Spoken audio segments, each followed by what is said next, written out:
নমস্কার। আজকে কথা বলবো উইল নিয়ে। উইলটা আমরা অনেকেই জানি, উইল শব্দটা বহুবার শুনেছি। পুরোনো দিনের বাংলা সিনেমাগুলোতে উইল জিনিসটা প্রচুরবার শোনা যায়। ব্যোমকেশ বক্সী সিনেমা দেখবেন, ওখানেও উইল জিনিসটা প্রচুরবার দেখা যায়। এবার উইলটা এক্স্যাক্টলি কীভাবে হয়, কীভাবে এক্সিকিউট হয় এবং উইল করলে কী কী সুবিধা, কী কী অসুবিধা, পরে কী কী সমস্যা হতে পারে, সেগুলো সব কিছু নিয়ে আজকে ডিল করব। এবার দেখুন, সবার প্রথম কথা হচ্ছে উইল কেন করে মানুষ।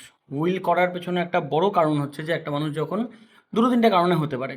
একটা মানুষ তার যা সম্পত্তি আছে, স্থাবর অস্থাবর যে কোনো সম্পত্তি, মুভেবল হোক ইমুভেবল হোক, যে কোনো সম্পত্তি সে কাউকে দিয়ে যেতে যাচ্ছে, কিন্তু আজকের ডেটে না, সে মারা যাওয়ার পরে দিয়ে যেতে যাচ্ছে, তখন সেই মানুষটা উইল করে যায়। এবার অনেক সময় কী হয়, কিছু দুই নম্বরে উইলও হয়। কীরকম? যে ধরুন কোনো একজন বাবা মা আছে, সে তার প্রপার্টিটা এক্স্যাক্টলি কাউকে দিতে যাচ্ছে না এখনই, কারণ জানি যে যদি বড় ছেলেকে দিয়ে দিই, ছোটো ছেলে ঝামেলা করবে, ছোটো ছেলেকে দিয়ে দিই দানপত্র করে দিই, বড় ছেলে ঝামেলা করবে। ওই জন্য ভাই তোমরা কী করবা করো, আমি চুপে চাপে একটা উইল করে দিয়ে যাবো, আমি মরার পরে যা করবে করো। সেই ক্ষেত্রেও মানুষ উইল করে। এবার সেটা একটু এক্সেপশনাল ম্যাটার। নর্মালি উইল কখন করে? যখন কেউ কারোর ওপর বিশ্বাস পায় না যে আজকে আমি তাকে সম্পত্তি দিয়ে যাবো এবং সে নানা রকম সমস্যা করতে পারে আমার জীবন দশায়, তো আমার মৃত্যুর পরে সে আমার সম্পত্তি পাক, তার তো কোনো সমস্যা নেই, তার আগে আমি চাইলে উইলটা চেঞ্জও করে নিতে পারি। তো এরকম কিছু ব্যাপার থাকে। এবার উইলটা করতে হবে কেমন করে? উইলের একটা সবার একটা সে কী থাকে, কোয়েশ্চেন কী থাকে যে উইল কি রেজিস্ট্রি করতে হয় বা উইলটা লিখবো কী করে? এবার দেখুন একটা বেসিক জিনিস, উইলের যে আইন আছে সেই আইন মতে কিন্তু ইন্ডিয়ান সাকসেশন অ্যাক্ট এবং হিন্দু সাকসেশন অ্যাক্ট কোনো মতে কিন্তু বলা নেই যে উইলে রেজিস্ট্রেশন করতে হবে। তো উইলে যখন রেজিস্ট্রেশন করার কোনো সিওরিটি নেই বা করতেই হবে এমন কোনো বাধ্যবাধকতা নেই, সেই ক্ষেত্রে উইলের ক্ষেত্রে স্ট্যাম্প ডিউটিরও দরকার নেই। তো উইলের মধ্যে স্ট্যাম্প ডিউটিরও দরকার নেই, রেজিস্ট্রেশনেরও দরকার নেই। আপনি চাইলে দিতেই পারেন, চাইলে আপনি রেজিস্ট্রেশন করাতেই পারেন, বিষয়টা একটু পোক্ত হয়। কিন্তু আপনি যদি চান উইলটাকে নাও রেজিস্টার করাতে পারেন। উইল কি? উইল বেসিক্যালি একটা কন্ট্রাক্ট, যে আমার মৃত্যুর পরে তুমি আমার সম্পত্তিগুলো পাবে, এটা আমি এখনই এটা কন্ট্রাক্ট করে দিয়ে যাচ্ছি। তো সেই জন্য কোনো কন্ট্রাক্ট একটু কোথাও লেখা নেই যে ভাই ওটাকে রেজিস্ট্রেশন করতেই হবে বা সেটাকে আপনার স্ট্যাম্প ডিউটি পে করতেই হবে। খালি বলা আছে যে এনফোর্সেবল বাই ল হতে হবে। তার মানে কি? যে আইন দ্বারা স্বীকৃতিপ্রাপ্ত হতে হবে। কোনো ২ নম্বরীভাবে করা যাবে না। কিন্তু তাদের রেজিস্ট্রেশন করতেই হবে এমন কোনো বাধ্যবাধকতা নেই। গেল। এবার আরেকটা প্রশ্নে আসি যে উইলটা আমরা করবো কেমন করে? একটা সাদা কাগজে উইল করা যেতে পারে। যে উইল করছে তার টোটাল ডিটেলস দিতে হবে। কোন প্রপার্টিগুলোর উইলস হচ্ছে, সেই প্রপার্টিগুলোর ডিটেলস পুঙ্খানুপুঙ্খভাবে দিতে হবে। সেই প্রপার্টিটা কীভাবে পেয়েছে? ধরুন আমি উইল করছি, আমার একটা সম্পত্তি আমি কাউকে দিয়ে যাবো, আমার এক ছেলেকে দিয়ে যাবো। তো আমি ওই সম্পত্তিটা কীভাবে লিখবো? যে সম্পত্তিটা আমি অমুক জায়গার থেকে, অমুক মানুষের থেকে, অমুক রেজিস্ট্রিকৃত বলে আমি কিনেছি এবং আমার মৃত্যুর পরে এই সম্পত্তিটা দিতে যাচ্ছি। সেই সম্পত্তির এরিয়া আছে ধরুন ৪ ডেসিমেল। সেই সম্পত্তির জেল নাম্বার এত, তার মৌজা এত, তার এলার খতিয়ান আমার নামে, এলার খতিয়ান নাম্বারটা এটা, অমুক মৌজার আন্ডারে রেজিস্ট্রিকৃত, অমুক থানার আন্ডারে, অমুক দলিল নাম্বার দিয়ে আমি কিনেছিলাম প্রপার্টিটা। সেই সমস্ত, মানে এক কথায় সেই প্রপার্টিটার সমস্ত ডিটেলস আপনাকে দিতে হবে। গেল। এবার উইল আপনি যাকে দিচ্ছেন তার ওটার মধ্যে কোনো কিন্তু সই থাকবে না, এবং ল বলে যে আপনি যখন উইলটা তৈরি করছেন তখন আপনি যাকে দিচ্ছেন তার কথা যেন সেখানে উল্লেখ না থাকে বা সে যেন না জানে কোনোভাবেই। উইলে তো তার কথা উল্লেখ থাকবেই না এবং তাকেও জানানোটাও উচিত না, ল এটা বলে। তাহলে আপনি কাকে জানাবেন? এক্সিকিউটর থাকবে একজন। উইলে একজন এক্সিকিউটর ইজ মাস্ট। এক্সিকিউটর কী হবে? এক্সিকিউটর এমন একজন মানুষ হবে যে ধরুন আপনার বা আপনি যাকে উইলটা দিচ্ছেন এই দুটো মানুষেরই স্বার্থে, দুটো মানুষেরই ভালো চায়, কিন্তু সেই প্রপার্টিটা সেই পার্টিকুলার মানুষটা মানে এক্সিকিউটর, সে কোনোভাবেই সেই প্রপার্টি আপনার মৃত্যুর পরে নিতে পারবে না, তার কোনো অধিকারই জন্মাচ্ছে না। সেই মানুষটা হতে পারে এক্সিকিউটর। এক্সাম্পল দিই, যেরকম ধরুন আমি আমার একটা সম্পত্তি, আমার এক ছোট ছেলেকে আমি সম্পত্তিটা দান করবো, আরে উইল করে দিয়ে যাবো। তাহলে এক্সিকিউটর কে হতে পারে? এক্সিকিউটর হতে পারে আমার মামা, আমার কাকা, আমার জ্যাঠা, আমার জেঠতুতো ভাই, আমার জ্যাঠতুতো দিদি, এরা হতে পারে এক্সিকিউটর। বা আমার কোনো বন্ধু-বান্ধব, কোনো লয়ারকেও এক্সিকিউটর রাখা যেতে পারে। কোনো লয়ার যদি চায় আমি এক্সিকিউটর হবো, কোনো একটা লয়ারকেও আপনি এক্সিকিউটর রাখতে পারেন, সে ওটাকে এক্সিকিউট করে দেবে, গেল।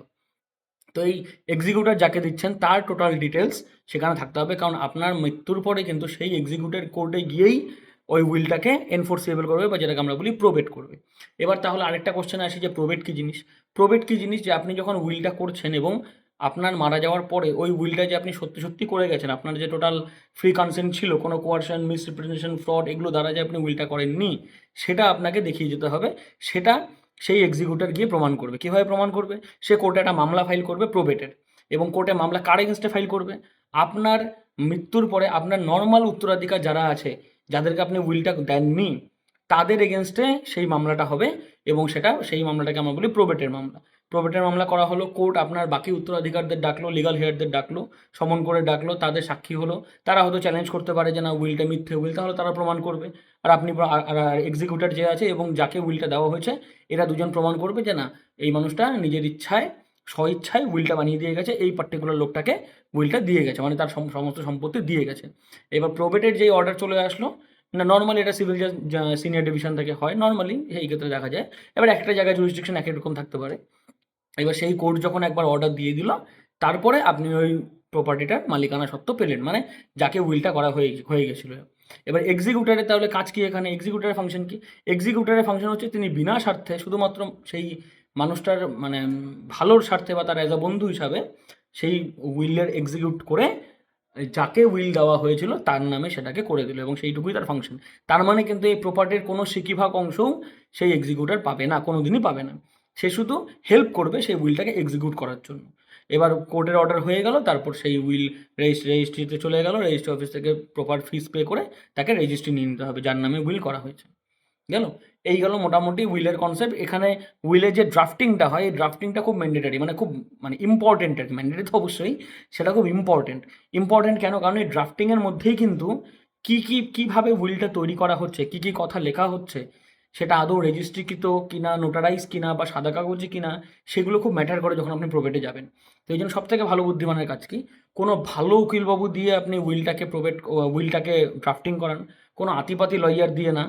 মানে বলতে খুব খারাপ লাগলো, কোনো প্রচুর আতিপাতি লয়ার আছে এখন, কোনো আতিপাতি লয়ারকে না দিয়ে, কোনো ওই যারা কোর্টের সামনে দেখবেন ফুটপাথে বসে, সেই সমস্ত কোনো লয়ারকে না দিয়ে ভদ্র কোনো ঠিকঠাক কোনো লয়ারকে দিয়ে আপনি ড্রাফটিং করান, এবং খুব বুদ্ধিমানের কাছে সেই উইলটাকে একটা রেজিস্ট্রেশন করান। যদি কোনো কারণবশত আপনি রেজিস্ট্রেশন করাতে না পারেন, অ্যাটলিস্ট আপনি নোটারাইজ করিয়ে রাখুন, এবং সেখানে সই কাদের থাকবে, যে উইল দিচ্ছে, উইল দাতা যে, তার সই থাকবে, যে এক্সিকিউটার তার সই থাকবে, সেই এক্সিকিউটার এবং উইল দাতা ছাড়াও আরও 2-3 জনের সাক্ষী থাকুক ওখানে, সাক্ষীদের নাম থাকবে, ঠিকানা থাকবে, আধার কার্ডের নাম্বার থাকবে, এবং এই সমস্ত সইগুলো একটা লয়ার আইডেন্টিফাই করে সেই লয়ারও সই করে রাখবে, এবং তারপরে ওটা নোটারাইজ হবে, মিনিমাম নোটারাইজ। মানে দেখুন উইলে কিন্তু আইনে আছে যে নোটারি না করলেও হবে, কিন্তু আমার মতে আমার সাজেশন এটাই যে অ্যাটলিস্ট নোটারাইজ করে রাখা বেটার। যদি আপনি পারেন রেজিস্ট্রি করে রাখতে, সেটা সবথেকে ভালো, তখন আর প্রবেট নিতে খুব একটা সমস্যা হবে না। এই তো মোটামুটি এই গল্প আছে উইলের ক্ষেত্রে। কোনো কোশ্চেন থাকলে জিজ্ঞেস করবেন অবশ্যই। Thank you.